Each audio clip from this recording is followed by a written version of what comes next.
नमस्कार। दोपहर समाचार में आपका स्वागत है।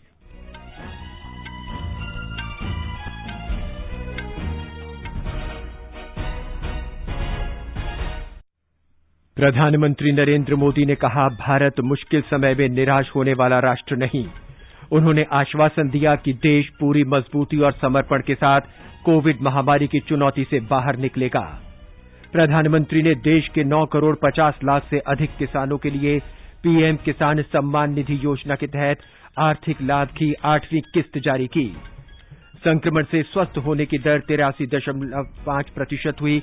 कल 3,43,000 से अधिक लोगों में संक्रमण की पुष्टि हुई। राष्ट्रीय राजधानी दिल्ली में कोविड की स्थिति में सुधार, संक्रमण दर घटकर 12% हुई। पिछले कुछ दिनों में नए संक्रमित लोगों की संख्या में रिकॉर्ड गिरावट। देश में अब तक लगभग 18 करोड़ कोविड टीके लगाए गए। केंद्र अगले 15 दिन में राज्यों और केंद्र शासित प्रदेशों को 1 करोड़ 91 लाख से अधिक कोविड वैक्सीन निःशुल्क उपलब्ध कराएगा। स्पुतनिक का पहला टीका हैदराबाद में लगाया गया। रूस की ये वैक्सीन 995 रुपए में उपलब्ध होगी। छत्तीसगढ़ में कोरोना संक्रमित लोगों की संख्या में स्थिर रूप से गिरावट। केंद्र सरकार ने मराठा समुदाय को आरक्षण में संविधान की 102वें संशोधन की अदालत की व्याख्या के विरोध में उच्चतम न्यायालय में समीक्षा याचिका दायर की। भारत में फंसे ऑस्ट्रेलिया के लगभग 150 लोगों के साथ उड़ान कल ऑस्ट्रेलिया पहुंचेगी। चक्रवाती तूफान तोकते की चेतावनी को देखते हुए केरल, कर्नाटक, तमिलनाडु, गुजरात और महाराष्ट्र में राष्ट्रीय आपदा कार्रवाई बल की 24 टीमें तैनात। केंद्रीय माध्यमिक शिक्षा बोर्ड ने कहा, 12वीं की परीक्षाएं रद्द करने के संबंध में अभी कोई फैसला नहीं किया गया। कोविड महामारी के बीच देश भर में सादगीपूर्ण ढंग से ईद मनाई जा रही है। राष्ट्रपति, उपराष्ट्रपति और प्रधानमंत्री ने इस अवसर पर बधाई दी।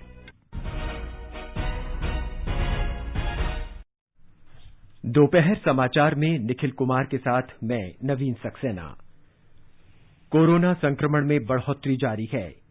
सभी श्रोताओं से अपील है कि लापरवाही न बरतें, सभी एहतियाती उपायों का पालन करें और 44 वर्ष से अधिक उम्र के जिन लोगों ने कोविड का पहला टीका लगवा लिया है, सही समय पर दूसरा टीका लगवाएं। 3 आसान उपायों का पालन करें और सुरक्षित रहें। मास्क लगाएं, 2 गज की सुरक्षित दूरी बनाए रखें, बार-बार हाथ धोने और साफ सफाई का ध्यान रखें। और अब समाचार विस्तार से। प्रधानमंत्री नरेंद्र मोदी ने आश्वस्त किया है कि पूरी मजबूती के साथ और समर्पण से देश कोरोना महामारी की चुनौती से उभर जाएगा। उन्होंने जोर देकर कहा कि भारत मुश्किल घड़ी में हिम्मत हारने वाला देश नहीं है। प्रधानमंत्री किसान सम्मान निधि योजना के तहत देश के 9.5 करोड़ से अधिक किसानों को आर्थिक लाभ की 8वीं किस्त जारी करने के बाद एक वर्चुअल कार्यक्रम में श्री मोदी ने कहा कि किसानों ने कोविड के दौरान परीक्षा घड़ी में देश के प्रति दृढ़ सेवाभाव दिखाया है। गांव का, किसान का कोरोना के विरुद्ध भारत की लड़ाई में बहुत बड़ा योगदान रहा है। ये आपके ही श्रम का परिणाम है कि आज इस कोरोना काल में भारत दुनिया की सबसे बड़ी मुफ्त राशन की योजना चला रहा है। प्रधानमंत्री गरीब कल्याण योजना के माध्यम से पिछले वर्ष 8 महीने तक गरीबों को मुफ्त राशन दिया गया था। इस बार मई और जून महीने में देश के 80 करोड़ से ज्यादा साथियों को राशन मिले, इसका प्रबंध भी किया गया है। नमोन्वेष के कारण कृषि की नई तकनीकों की वजह से रिकॉर्ड खरीद का उल्लेख करते हुए प्रधानमंत्री ने कहा कि पंजाब और हरियाणा को पहली बार प्रत्यक्ष अंतरण का लाभ मिलना शुरू हो गया है।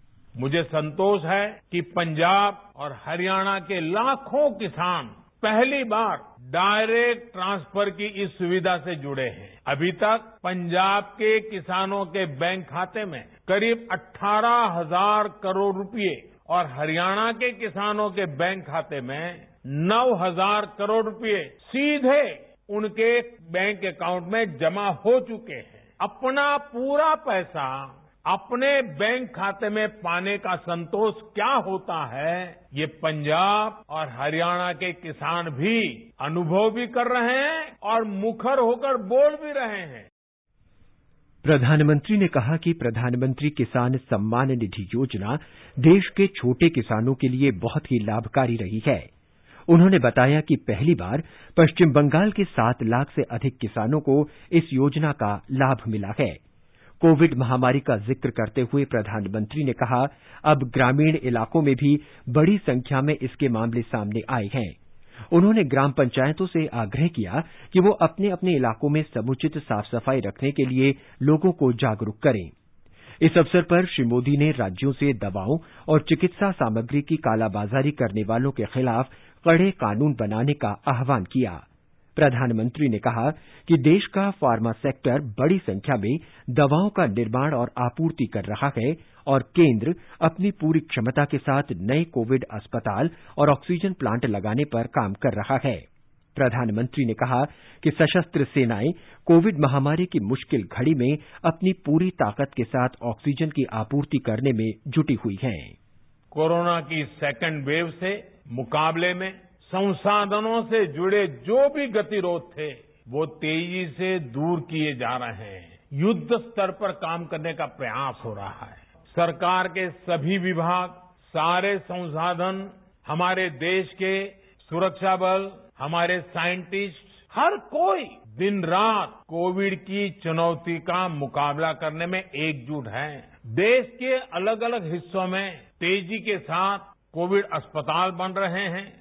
नई टेक्नोलॉजी से ऑक्सीजन प्लांट लगाए जा रहे हैं। हमारी तीनों सेनाएं पूरी शक्ति से इस काम में जुटे हैं। कोविड के साथ लड़ाई में सरकार के संकल्प को दोहराते हुए प्रधानमंत्री ने कहा कि वो महामारी में जान गंवाने वाले प्रत्येक नागरिक के परिजनों के दुख दर्द को समझते हैं। देश में चल रहे सबसे बड़े टीकाकरण अभियान के बारे में बोलते हुए श्री मोदी ने प्रत्येक लोगों से टीके के लिए पंजीकरण कराने और कोरोना से बचने के नियमों का कड़ाई से पालन करने का आग्रह किया है। कोरोना से बचाव के लिए आपको खुद पर, अपने परिवार पर, सामाजिक स्तर पर जो भी जरूरी कदम है, आवश्यकताएं हैं, उसे हमें उठाने ही है। मास्क लगातार पहनना बहुत जरूरी है। वो भी ऐसा पहनना है कि नाक और मुंह पर पूरी तरह से ढका रहे। दूसरी बात, आपको किसी भी प्रकार के खांसी, सर्दी, जुकाम, बुखार, उल्टी, दस्त जैसे लक्षणों को सामान्य मानकर नहीं चलना है। पहले तो खुद को यथासंभव दूसरों से अलग करना है, फिर जल्द से जल्द कोरोना टेस्ट करना है और जब तक रिपोर्ट ना आए तब तक डॉक्टरों से जो दवाई बताई है वो जरूर लेते रहना है। प्रधानमंत्री ने बताया कि देश में अब तक करीब 18 करोड़ टीके लोगों को लगाए जा चुके हैं। श्री मोदी ने जोर देकर कहा कि केंद्र राज्य सरकारों के साथ मिलकर जल्दी और आसानी से कोविड टीकों की उपलब्धता के लिए काम कर रही है।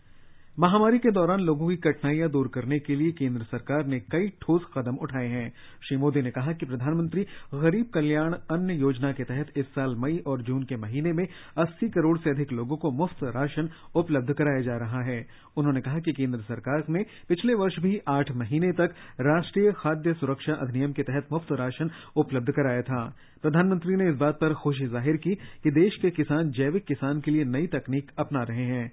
श्री मोदी ने कहा कि सरकार ने अनाज की खरीद बढ़ाई है और अधिक से अधिक लोगों को प्रत्यक्ष नकदी अंतरण का लाभ मिला है। प्रधानमंत्री ने इस अवसर पर देश के विभिन्न हिस्सों में इस योजना का लाभ पा रहे किसानों से बातचीत की। इनमें उत्तर प्रदेश के उन्नाव, आंध्र प्रदेश के अनंतपुर और मेघालय में रीभोई, अंडमान निकोबार में कार निकोबार और जम्मू कश्मीर में श्रीनगर के किसान शामिल हैं। 24 फरवरी 2019 में शुरू की गई पीएम किसान सम्मान निधि योजना का लाभ करोड़ों किसानों को मिला है। इस योजना के तहत प्रतिवर्ष 6,000 रुपए 3 किस्तों में सीधे किसानों के खाते में भेजे जाते हैं। केंद्र सरकार प्रत्येक किसान की भूमि जोत के हिसाब से इस योजना का लाभ पहुंचाने के लिए इसका दायरा बढ़ाने के लिए वचनबद्ध है। अब तक 11 करोड़ 28 लाख से अधिक किसानों को इस योजना का लाभ मिल चुका है। इस योजना के तहत 1,35,000 करोड़ रुपए सीधे किसानों के खातों में भेजे जा चुके हैं। इनमें से कोरोना महामारी की मुश्किल घड़ी में कुल 60,000 करोड़ रुपए जारी किए गए हैं। ये समाचार हमारी वेबसाइट newsonair.com/hindi और हमारे mobile app news on AIR पर भी उपलब्ध हैं। प्रधानमंत्री फसल बीमा योजना के अंतर्गत फसल की बुवाई से लेकर फसल कटाई तक पूरे फसल चक्र के दौरान जोखिम के कवर को प्रदान किया जाता है। स्थानीय आपदा या फसल कटाई के बाद नुकसान की स्थिति में बीमित किसानों द्वारा 72 घंटे के भीतर इसकी सूचना बीमा कंपनी, क्रॉप इंश्योरेंस ऐप, संबंधित बैंक या फिर राज्य सरकार के अधिकारियों या बीमा कंपनी के टोल फ्री नंबर पर देना आवश्यक है। ऐसी फसलें जिन्हें फसल कटाई के उपरांत खेत में सुखाने के लिए बंडल बनाकर रखने की आवश्यकता होती है एवं उस स्थिति में यदि प्राकृतिक आपदा से कोई नुकसान होता है तो फसल कटाई से 14 दिन की अवधि तक बीमा कवर उपलब्ध रहता है और होने वाले नुकसान का आकलन व्यक्तिगत भूखंड खेत के आधार पर किया जाता है। क्लेम राशि का भुगतान राज्य सरकार एवं बीमा कंपनी की संयुक्त समिति द्वारा आकलन के पश्चात निर्धारित करके किसानों को सीधे बैंक खाते में किया जाता है। प्रधानमंत्री फसल बीमा योजना, एक कदम आत्मनिर्भरता की ओर। चलो मिलकर एक शुरुआत करें, चलो एक फैसला आज करें, मास्क नहीं तो टोकेंगे, कोरोना को रोकेंगे, चलो एक इरादा करते हैं, चलो कुछ वादा करते हैं, मास्क नहीं तो टोकेंगे, कोरोना को रोकेंगे। दोपहर समाचार में आपका फिर स्वागत है। स्वास्थ्य मंत्रालय ने कहा है कि पिछले 24 घंटों के दौरान 3,44,000 से अधिक मरीज कोरोना संक्रमण से ठीक हुए हैं। स्वस्थ होने की दर अब 83.50% है। अब तक 2,79,000 मरीज स्वस्थ हो चुके हैं। देश में कल 3,43,000 लोगों में संक्रमण की पुष्टि हुई। इसके साथ ही संक्रमित लोगों की संख्या 2,40,00,000 से अधिक हो गई है। कल 4,000 लोगों की मौत हुई। देश में अब तक संक्रमण से 2,62,317 लोगों की मौत हो चुकी है। भारत में कोविड टीकाकरण का आंकड़ा 18 करोड़ के नजदीक पहुंच गया है। पिछले 24 घंटों में 20,27,000 से अधिक टीके लगाए गए हैं। इसके साथ ही देश में अब तक 17 करोड़ 93 लाख टीके लगाए जा चुके हैं। करीब 4 करोड़ 5 लाख से अधिक लोगों को कोविड के दोनों टीके लग गए हैं, जबकि लगभग 13 करोड़ 88 लाख लोगों को पहला टीका दिया गया है। स्वास्थ्य मंत्रालय ने बताया कि बीते 24 घंटों में 18 से 44 वर्ष के लोगों को 4,37,000 से अधिक वैक्सीन दी गई हैं। अब तक इस आयु वर्ग के व्यक्तियों को करीब 39,14,000 टीके लगाए गए हैं। देश में जारी टीकाकरण प्रक्रिया की नियमित रूप से समीक्षा की जा रही है और उच्चतम स्तर पर इसकी निगरानी भी की जा रही है। केंद्र सरकार अगले 15 दिनों में राज्यों और केंद्र शासित प्रदेशों को 1 करोड़ 90 लाख टीके निःशुल्क भेजेगी। इसमें 1 करोड़ 62 लाख 50,000 कोविशील्ड और 29 लाख 49,000 कोवैक्सीन के टीके शामिल हैं। ये टीके 45 वर्ष से अधिक आयु वाले लोगों, स्वास्थ्य कर्मियों और अग्रिम पंक्ति के कार्यकर्ताओं को लगाए जाएंगे। इससे पहले केंद्र सरकार ने राज्यों और केंद्र शासित प्रदेशों को 1 करोड़ 70 लाख टीके भेजे थे। राष्ट्रीय राजधानी क्षेत्र में पिछले 3 सप्ताह से अधिक के लॉकडाउन के दौरान कोविड से स्वस्थ होने की दर में वृद्धि हुई है। दिल्ली के मुख्यमंत्री अरविंद केजरीवाल ने बताया कि पिछले 24 घंटों के दौरान संक्रमण दर घटकर 12% हो गई है। उन्होंने कहा कि दिल्ली में बिस्तर की कोई कमी नहीं है। अगले कुछ दिनों में आईसीयू बेड की क्षमता बढ़ाई जाएगी। मुख्यमंत्री ने कहा कि दिल्ली सरकार उन बच्चों को आर्थिक मदद देगी जिनके माता पिता की कोविड से मौत हो गई है। श्री केजरीवाल ने कहा कि उन परिवारों को भी मदद दी जाएगी जिनमें एक ही कमाने वाले व्यक्ति की इस संक्रमण से मृत्यु हो गई है। हैदराबाद में आज पहली स्पुतनिक वैक्सीन लगाई गई। इसके साथ ही रूस में बने स्पुतनिक टीके की भारत में औपचारिक शुरुआत हो गई है। डॉक्टर रेड्डीज लैबोरेटरीज लिमिटेड एक प्रेस विज्ञप्ति में कहा कि उसे कल सेंट्रल ड्रग्स रेगुलेटरी कसौली से इसकी मंजूरी मिल चुकी है। डॉक्टर रेड्डीज लैब ने कहा कि स्पुतनिक का मूल्य 948 रुपए है और 5% जीएसटी लगने के बाद इसकी कीमत लगभग 995 रुपए प्रति टीका हो जाएगी। छत्तीसगढ़ में कोरोना संक्रमण के मामलों में लगातार कमी आ रही है। हमारे संवाददाता ने खबर दी है कि राज्य के स्वास्थ्य विभाग ने कोरोना की संभावित तीसरी लहर की चुनौतियों से निपटने की तैयारी शुरू कर दी है।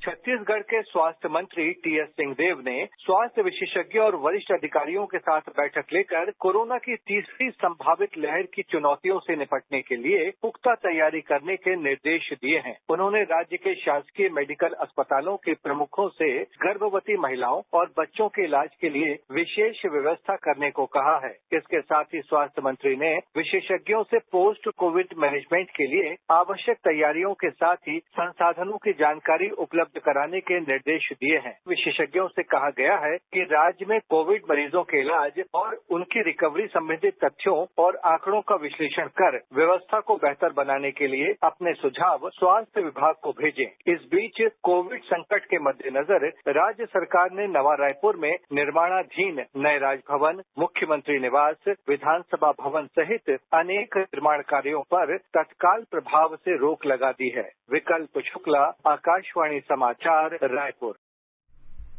बिहार सरकार ने इस महीने की 25 तारीख तक लॉकडाउन बढ़ा दिया है।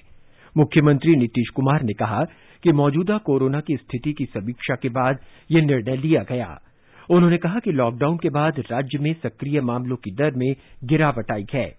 इस दौरान टीकाकरण केंद्र, बैंक और आवश्यक सेवाएं खुली रहेंगी। बिहार में कोविड मामलों में गिरावट जारी है। पिछले 24 घंटों के दौरान राज्य में 7,752 नए मामलों की पुष्टि हुई। 11,000 से अधिक लोग ठीक हुए और 90 लोगों की मौत हुई है। राज्य में ठीक होने की दर लगभग 84.15% हो गई है। आगे बढ़ने से पहले मुख्य समाचारों पर एक नजर। प्रधानमंत्री नरेंद्र मोदी ने कहा, भारत मुश्किल समय में निराश होने वाला राष्ट्र नहीं। उन्होंने आश्वासन दिया कि देश पूरी मजबूती और समर्पण के साथ कोविड महामारी की चुनौती से बाहर निकलेगा। प्रधानमंत्री ने देश के 9 करोड़ 50 लाख से अधिक किसानों के लिए पीएम किसान सम्मान निधि योजना के तहत आर्थिक लाभ की 8वीं किस्त जारी की। संक्रमण से स्वस्थ होने की दर 83.5% हुई। कल 3,43,000 से अधिक लोगों में संक्रमण की पुष्टि हुई। राष्ट्रीय राजधानी दिल्ली में कोविड की स्थिति में सुधार, संक्रमण दर घटकर 12% हुई। पिछले कुछ दिनों में नए संक्रमित लोगों की संख्या में रिकॉर्ड गिरावट। देश में अब तक लगभग 18 करोड़ कोविड टीके लगाए गए। केंद्र अगले 15 दिन में राज्यों और केंद्र शासित प्रदेशों को 1 करोड़ 91 लाख से अधिक कोविड वैक्सीन निःशुल्क उपलब्ध कराएगा। स्पुतनिक का पहला टीका हैदराबाद में लगाया गया। रूस की वैक्सीन 995 रुपए में उपलब्ध होगी। छत्तीसगढ़ में कोरोना संक्रमित लोगों की संख्या में स्थिर रूप से गिरावट। केंद्र सरकार ने मराठा समुदाय को आरक्षण में संविधान की 102वें संशोधन की अदालत की व्याख्या के विरोध में उच्चतम न्यायालय में समीक्षा याचिका दायर की। भारत में फंसे ऑस्ट्रेलिया के लगभग 150 लोगों के साथ उड़ान कल ऑस्ट्रेलिया पहुंचेगी। चक्रवाती तूफान तोकते की चेतावनी को देखते हुए केरल, कर्नाटक, तमिलनाडु, गुजरात और महाराष्ट्र में राष्ट्रीय आपदा कार्रवाई बल की 24 टीमें तैनात। केंद्रीय माध्यमिक शिक्षा बोर्ड ने कहा, 12वीं की परीक्षाएं रद्द करने के संबंध में अभी कोई फैसला नहीं किया गया। और कोविड महामारी के बीच देश भर में सादगीपूर्ण ढंग से ईद मनाई जा रही है। राष्ट्रपति, उपराष्ट्रपति और प्रधानमंत्री ने इस अवसर पर बधाई दी। गुजरात सरकार कोविड के कारण माता पिता की मृत्यु के बाद अनाथ हुए बच्चों को 4,000 रुपए प्रतिमाह की सहायता राशि देगी। मुख्यमंत्री विजय रूपाणी की अध्यक्षता में हुई राज्य स्तरीय कोर कमेटी की बैठक में यह निर्णय लिया गया। हमारे संवाददाता ने बताया है कि 18 वर्ष की आयु तक के अनाथ बच्चों को ये लाभ मिलेगा।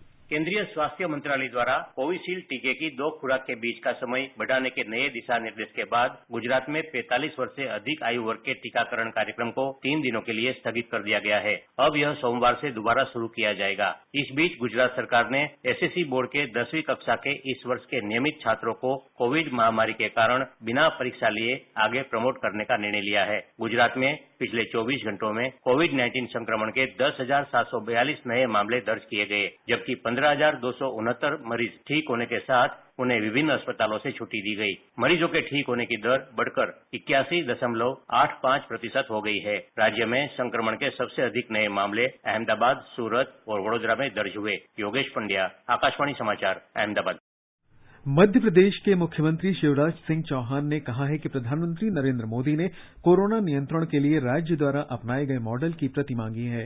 मध्य प्रदेश के मॉडल को दूसरे राज्यों में भेजा जाएगा। मुख्यमंत्री ने सभी स्वास्थ्य कर्मियों और अग्रिम पंक्ति के कार्यकर्ताओं को बधाई दी है और जनता का आभार व्यक्त किया है।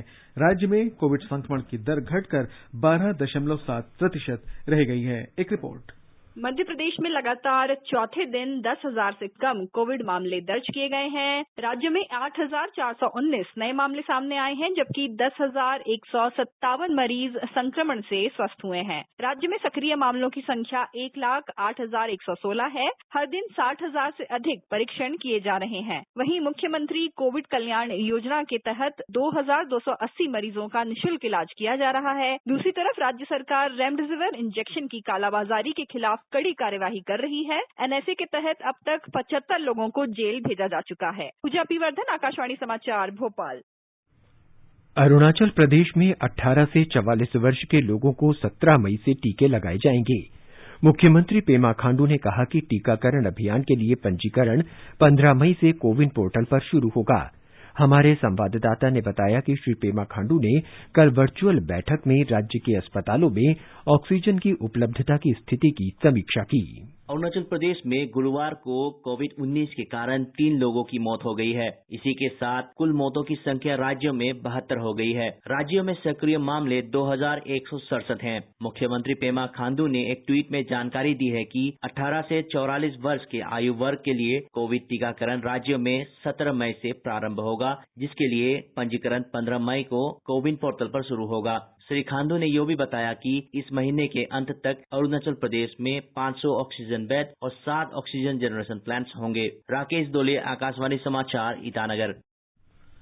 भारत में फंसे ऑस्ट्रेलियाई लोगों के लिए पहली उड़ान 150 नागरिकों और स्थायी निवासियों को लेकर कल ऑस्ट्रेलिया पहुंचेगी। ऑस्ट्रेलियाई नागरिकों सहित भारत से आने वाले किसी भी व्यक्ति पर 2 सप्ताह की रोक हटने के बाद ये पहली उड़ान होगी। कोरोना के बढ़ते मामलों को देखते हुए विमान यात्रा पर प्रतिबंध लगाया गया था। सरकारी सूत्रों के अनुसार भारत को सहायता पहुंचाने के लिए एक सैन्य विमान ने आज ऑस्ट्रेलिया से उड़ान भरी। प्रख्यात लेखिका चित्रा मुद्गल का मानना है कि साहित्यकार केवल संवेदनशील ही नहीं बल्कि सामाजिक रूप से जिम्मेदार नागरिक भी होता है।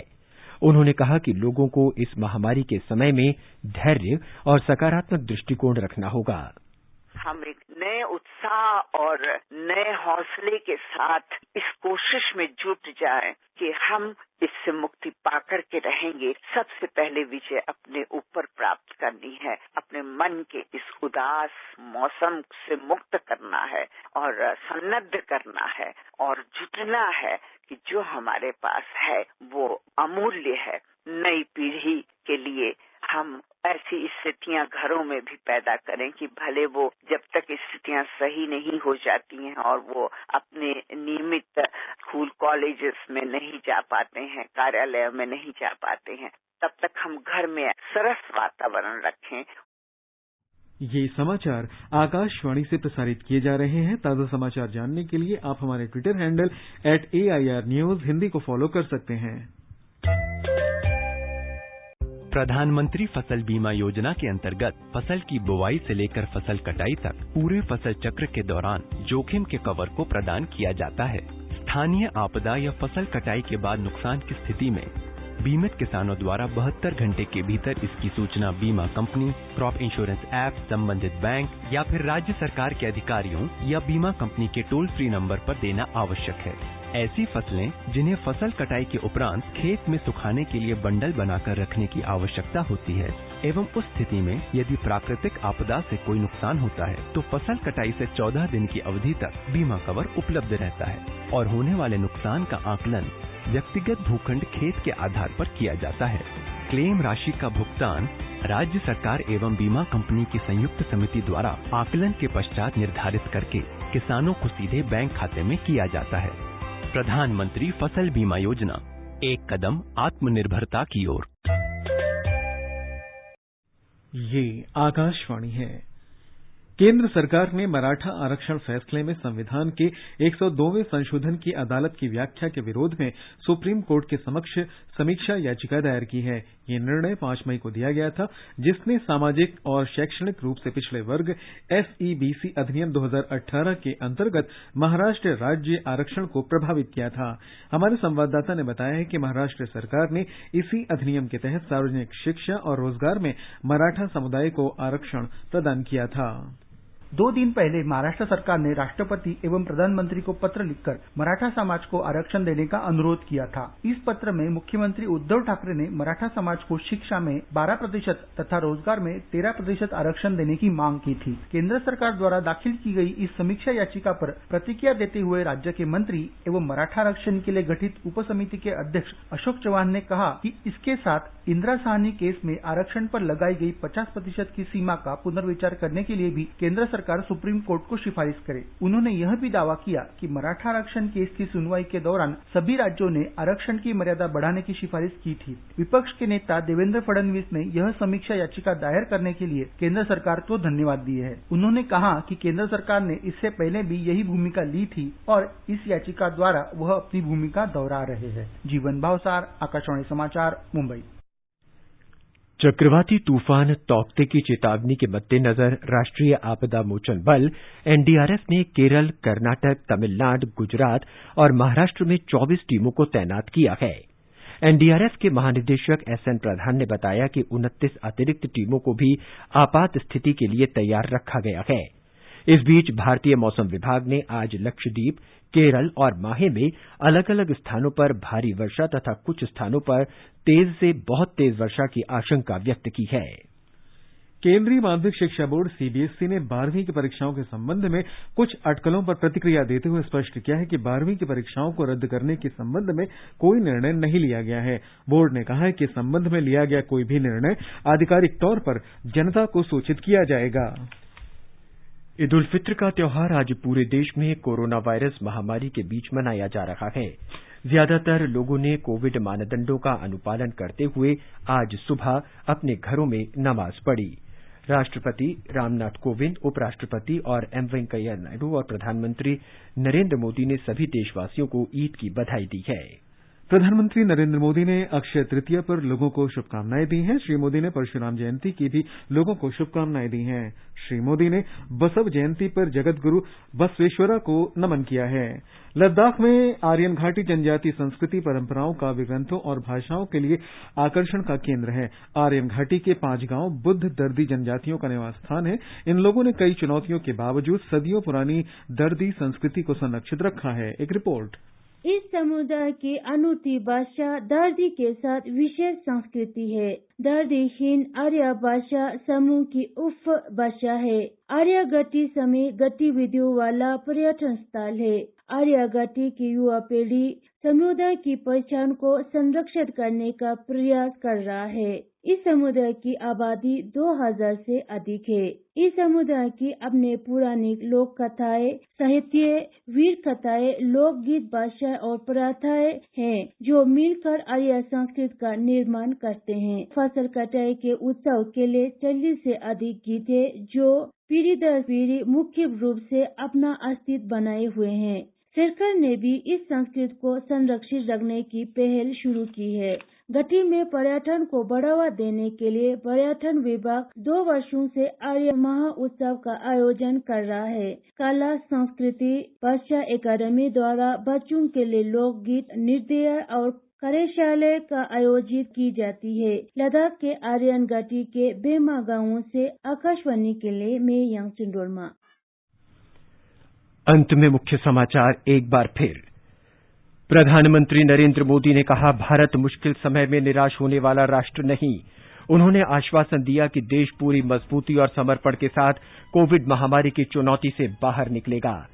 प्रधानमंत्री ने देश के 9 करोड़ 50 लाख से अधिक किसानों के लिए PM किसान सम्मान निधि योजना के तहत आर्थिक लाभ की 8वीं किस्त जारी की।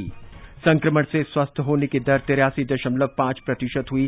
कल 3,43,000 से अधिक लोगों में संक्रमण की पुष्टि हुई।